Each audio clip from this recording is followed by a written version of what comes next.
Mr. Robbins.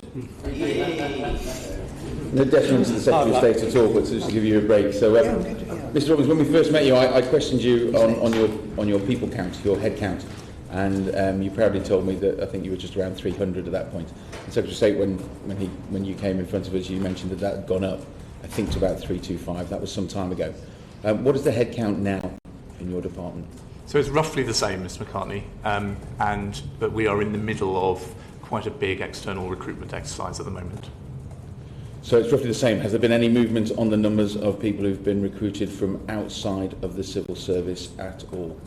Yes, so it's an external exercise we're in the middle of at the moment, and we now have either in the department or with firm offers and acceptances to come to the department just under 80 people from outside the civil service. Just under 80 people. Of those 80 people, what's the proportion of those who used to work in the civil service and may have been approached by one of the members of your senior management team and asked if they'd like to come back to work in the department?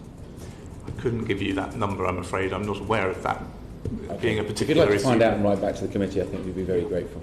I'm very pleased to hear that you now have 80 people, roughly, who are coming from outside. 77.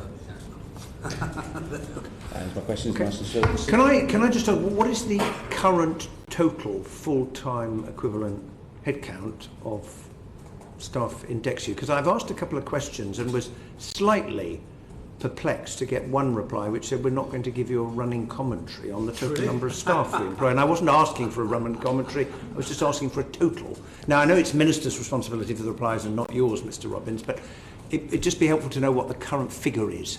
Certainly. The number this week is 322. Right. And very never forget, if I may, Chairman, that, of course, also under the Secretary of State's responsibility is UCREP, with a further 120 members of staff. On top of that. Very good. Okay, thank you very much indeed. Mark Durkin. Thank you, Chair. Secretary of State, you referred to some